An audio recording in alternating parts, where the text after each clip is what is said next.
and welcome back to Sitka Stage and Screen News. I'm your host, Natalie. Our second and third movie club went so well. We discussed Society of the Snow and Jerry and Marge Go Large, and we had some yummy movie theater popcorn. Come join us for our next one on Monday, May 27th at 7 p.m. We'll be discussing Sully with Tom Hanks. Looking for a fun night out? Why not join us on Tuesday, April 30th for a burger and beer night, a fundraiser evening for our Disney classes. Tickets are available behind the Sitka front desk. Here at Sitka, we're getting so excited for the Comox Valley International Film Festival taking place here in town, May 3rd to 5th. There will be so many amazing screenings of films and workshops to attend, including a free networking event. Come on down to Gladstone Brewery on Saturday, May 4th. We'll be having some free coffee and treats, and stick around to 10:15 because there will be a free script reading with local actors. Speaking of the film festival, we're going to head over to Tricia, who's with a very special guest. Hello, and welcome to Community Characters. My name is Tricia Spooner. This segment, called Community Characters, is to introduce some individuals from the arts community here in the Comox Valley for you to get to know them just a little bit better. And today with me is the most lovely Stephanie Rosell. Good morning. I first met Stephanie when I was background in a film called Baby Steps. And Baby Steps was written, directed and produced by Stephanie and filmed here in the Comox Valley. Stephanie is a very experienced script supervisor for films such as Deadpool 2, 50/50, I love that movie, Stand, The A-Team, Juno, and the list goes on. Stephanie, can you briefly describe what a script supervisor is? The script supervisor is the record keeper of the film on set. So they're like the right hand for the director and the left hand for the editor. And they're kind of the go-between between the editor and director. They do all the continuity on set. They do all of the logging of every shot. They help with technical advisement to a director. Yeah, that's mostly it. And work with the editor to ensure that the film can cut together. Okay, so basically a very important role in having anything come together, like you've said. Yeah. Wonderful. Sounds like a lot of work. It is. Yeah, but very important. Rewarding. So, rewarding. That's good to know. So as mentioned, Stephanie is an accomplished writer, director and producer for very many short films, and well known within the film festival circuit here on the island and across British Columbia. Speaking of film festivals, think TIFF, Toronto International Film Festival, or Cannes. Did you know that we have our own Comox Valley International Film Festival? CVIFF for short. And Stephanie is the founder and vice chair of the CVIFF. It's coming up quickly, Yes. running May 3rd to 5th, with many short films, feature films, script readings, short and workshops to attend. Correct? Yeah, that's right. Okay. So check out cviff.ca for more information and to get your tickets. All right. So let's move on to our chat. Okay. Okay. So I'm going to ask you 5 questions. Okay. You ready? I'm ready. All right. What is your favorite thing to do or the place to visit in the Comox Valley? I think my favorite, I have 2. Okay. So I love the Wildwood Interpretive Forest because it's so lush and green and peaceful, and it's just a beautiful walk. And I love Point Homes because of the ocean energy and all the people that go there. The forest and the ocean. Yeah, forest and ocean. Comox BC. Valley. Yes, Comox Valley for sure. Yeah. Okay. Can you describe your earliest memory about being involved in the performing arts? I think it would have been kindergarten. We were doing a performance at the Jubilee Auditorium, which is kind of like the Sid Williams, a big kind of, auditorium. Okay. And we were doing the Marpool dance, all these little kids with the streamers and going around. And in the middle of our performance, which I was loving, by the way, the pole fell. Oh no! And everyone stopped except for me. I kept going because I was improvising. Ah. So I kept going around even all the kids who had stopped. So that's my first memory. Well, that's planted some seeds for the future that laid out for you. Okay. Was there someone or something in particular that was most inspirational to you, encouraging you to first get involved? I actually have two. Okay. I have one that was grade 5, my drama teacher, who actually dissuaded me from going into theater and the arts at all, Okay. which spurred me on to go further with so my own opinion of how to go. And the second one would be my sister. So my sister was in film as well. She was a photographer from a young age, and I just fell in love with film over theater. But I used to do theater. Okay. Well, that's very insightful. Can you share something with us that most people would not know about you? I am. I'm an amateur bookbinder. I have been doing it for years and years. I love binding books. It's like my busy meditation. Okay. So, and I've bound tons of books for people. I fix books, but I only do that for a few. Okay. And have you bound your own scripts? I have. Yeah. Nice I have. keepsake. Nice keepsake. Ah, lovely.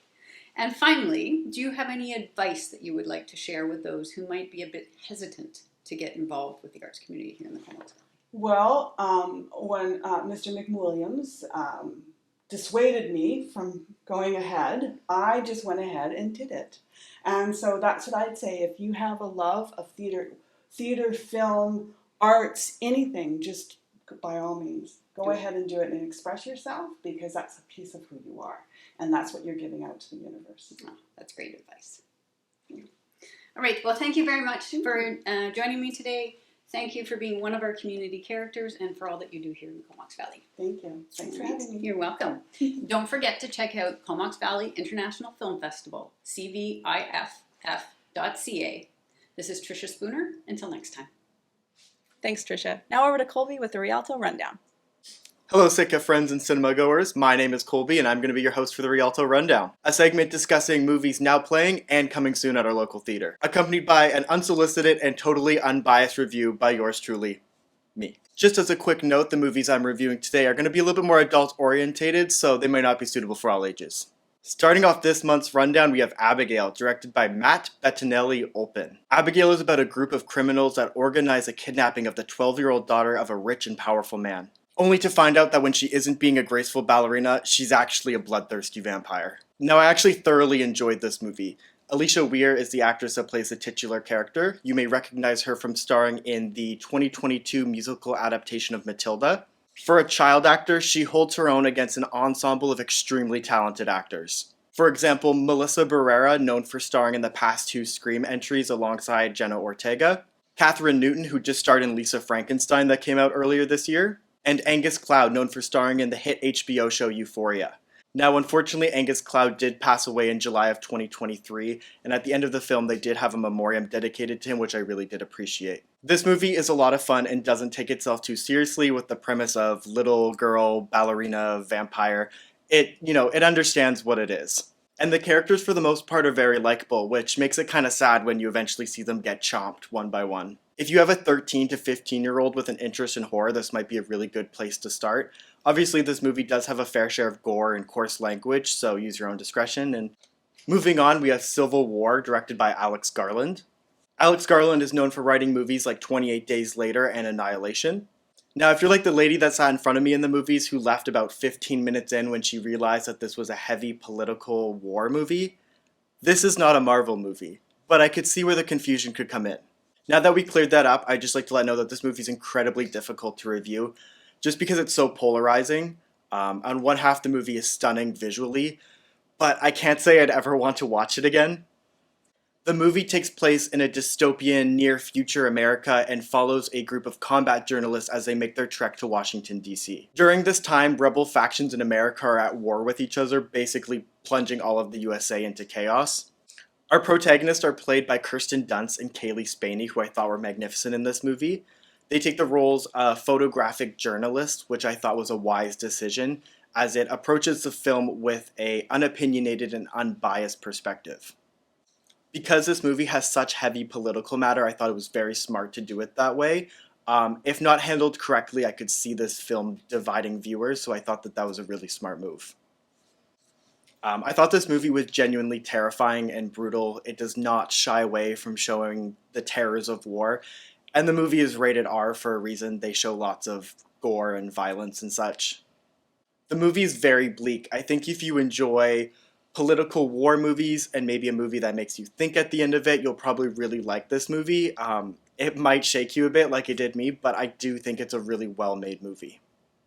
We've got The Fall Guy, directed by David Leitch. David Leitch is known for directing really suspenseful action movies like Deadpool 2, Atomic Blonde, Bullet Train, action movies of that sort. The Fall Guy stars Ryan Gosling and Emily Blunt. This movie follows a battle-scarred stuntman who springs back into action when the star of the big Hollywood movie they're making goes missing. As the mystery surrounding the missing actor deepens, he finds himself ensnared in a sinister plot. If this is like any other David Leitch movie, you can expect some top-notch action sequences and probably a banging soundtrack. You can watch The Fall Guy in theaters May 3rd. Next up, we have everyone's favorite orange cat, Garfield, starring Chris Pratt, Nicholas Hoult, and Samuel L. Jackson. Now, call me a Garfield purist, but I grew up with Bill Murray as Garfield, so in my opinion, that will always be the true voice. I was going to look up the plot for this movie, but I'll be honest, I just wasn't interested whatsoever, but feel free to do it yourself. This movie hits theaters May 24th, so if you'd like to go and see it, you can, but I would recommend you just stay home and rent the Bill Murray one that came out in 2004. Thanks in advance. Thanks for joining me for this month's Rialto Rundown. My name is Colby, and I'll see you next time. Thanks, Colby. I'll have to check those out. Now over to Aunty Mel for some advice. This is Life and Love Advice for Actors. I'm your host, Aunty Mel. Our first letter this month comes from Patiently Awaiting Lines. They write, "My biggest problem is finding readers and people to just run lines with. How can I practice my lines alone?" Pal, I get it. Running lines by yourself is not the same as running lines with another real-life human being with you. Remember that technology can be your friend here.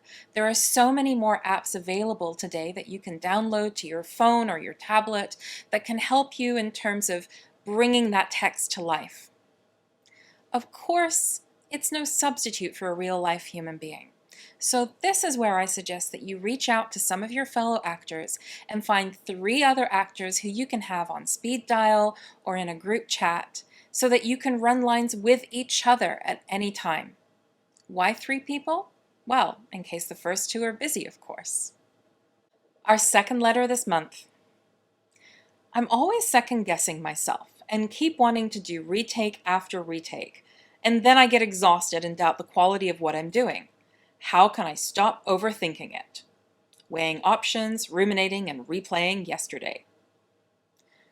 Worry. It sounds like, in this case, your inner perfectionist may be getting the better of you. And I just want to encourage you to be messy, play, take some risks, and go easy on yourself. Many of us feel pressure to be perfect and get things just right, but perfectionism and creativity don't always get along. Sometimes in our creative process, it helps to embrace those mistakes. Embrace the spirit of play. Your performance can be a journey and doesn't have to be some perfect final destination. And of course, if you aren't sure which take is the best one, you can always ask a trusted friend or acting coach to pick for you. Our final letter this month. I've been preparing an audition for a really difficult scene with some big emotions. How can I take care of my mental health while rehearsing? And what do I do if I do actually book this role? From stressed, cautious, emotional, nervous, and eager. Scene, I am so excited for you. Not only are you taking on the challenge of new and different scenes, but you're also wanting to make sure that you take care of yourself while doing it. As actors, we have so many tools that we can draw on to support us when we are performing emotionally intense scenes. The first thing I want you to do is go back to your actor warm-up exercises. Those physical warm-ups, those vocal warm-ups, they don't just help us get ready to perform, they're also helping to regulate our nervous system. And our nervous system is where our emotions live. A well-supported and well-resourced nervous system is going to have an easier time accessing those emotions and also an easier time shaking off those emotions when the scene is done. If you do find yourself holding on to some remnants of some big feelings at the end of the day, then I invite you to tune into what is the impulse in that emotion and see how you can play with that in a healthy way to release it. For example, if you've been acting in a scene where you had to express a lot of anger or rage, then you might want to rip up some scrap paper or push yourself against a wall and then push yourself away. If you've been playing a scene where you were really scared and frightened, then you might find it helpful to take yourself for a walk or even go for a run or have a little dance party. Remember to take care of yourself at the end of every day that you work. If there are big emotions that you're holding on to, maybe you need to have a nice long shower or a bath. Make sure that you are well nourished, well hydrated, and well rested. You're going to do just great. That's all for this month. Send in your questions, fill out one of the question forms in the lobby, and I look forward to hearing from you. Now back to Natalie in the studio. Thanks, Mel. Great advice as always. Now over to Jacquie in Campbell River with news from our neighbors. Welcome back, fellow lovers of the arts. So happy to see you again. I'm Jacquie, and I'll be hosting your monthly segment on what our neighbors to the north are doing. There are so many things going on in the River City right now, it was hard to decide what to bring to you. And did you know, fun fact, that Campbell River is well known as the River City? You do now. On that note, this month we're going to shine a big old stage light on River City Players, a community of players who come together to perform, teach, and share their love of the arts. Their performances and classes are held at their own venue, River City Theatre. This sports 96 seats looking out onto a small stage. There's also a large power screen that lowers from the ceiling for filmed offerings. And the great news is that you can rent their venue for your own activities. Exciting news! The theater will soon be undergoing renovations in the seating area. It will still seat 96 people. Currently, the River City Players are rehearsing for their next performance, Murder on the Orient Express, mystery and excitement in this Agatha Christie classic. It's being directed by Alistair Taylor, and it's as adapted for the stage by Ken Ludwig. Tickets are $25, and they're available at rivercityplayers.ca. Show dates are May 9th, 10th, and 11th, 16th, 17th, and 18th at 7:30 p.m., with matinees at 2 p.m. on the 12th and 18th on the River City stage. They are located at 1080 Hemlock Street in Campbell River. If you have any questions, you can always give them a call at 250-914-0419 or email them at info@rivercityplayers.ca. You can also find them on Facebook. Thanks for tuning in, and you'll see you next month on What's Going On with the Neighbors. Thanks, Jacquie. Now over to Hussar with news from the Sid Williams Theater. Hello, I'm El-Ghussein here for Sitka Stage and Screen News. Now, the Sid Williams Theater is packed with events, especially because we've got the Comox Valley International Film Festival coming up. One movie to check out is a film called The Great Salish Heist. Filmed on Vancouver Island, it stars Steve Joe, an archaeologist who, along with a group of misfits, plan to break into a museum to bring displaced artifacts back to their community. Now, will they succeed or will they not? Find out by checking the movie out Saturday, May 4th at 7. Another movie that you should also check out at the festival is a film called Seagrass. It stars Judith, a woman who goes on a retreat with her family onto a remote island. She meets up with a fellow interracial couple, and after meeting this couple, she begins to recognize just how fractured her marriage is. Add on to the fact that her mom recently died and that her kids are facing a lot of stress. This is a film It's all about a family facing their insecurities. You can check it out as part of the Friday Day Pass, which is available at the Sid Williams website. For more info about the festival and what else you could check out, just go to CVIFF.ca. I'm Assam, signing off. Self-tape auditions. You either love them or you hate them. But either way, you have to know how to do them if you want to be an actor. Allison will be teaching a workshop on just that. Self-tape bootcamp is the perfect mini workshop for anyone that's looking to learn about the technical ins and outs of a self-tape and how to send it off. Whether you are applying to agents, auditioning for indie films, or just looking to amp up your home setup for your self-tapes, this is for you. Go to sitkastageandscreen.com for registration and more info. I know we're all so excited for summer and more sunshine around here, and here at Sitka, we have tons of new offerings for all ages. Summer classes and workshop registrations are now open, so please go to sitkastageandscreen.com for registration and more details. Fall registration goes live on May 10th. Want a little sneak peek into what classes will be running in the fall? Visit us at www.sitkastageandscreen.com, click our classes tab, and head on over to Fall 2024. There you can see everything we're going to be up to, new classes we are offering, and what times your favorite classes will be happening on. We're very excited to share that some of our Sitka students have some bookings. Big congratulations to Natalie, who has booked her very first professional film and TV job. She is off to Vancouver to film on a fan favorite TV show. And congratulations to Sarah on her second booking on an indie project. And that's all I have for you this month. I'll see you guys next time on Sitka Stage and Screen News. I'm your host, Natalie Joy.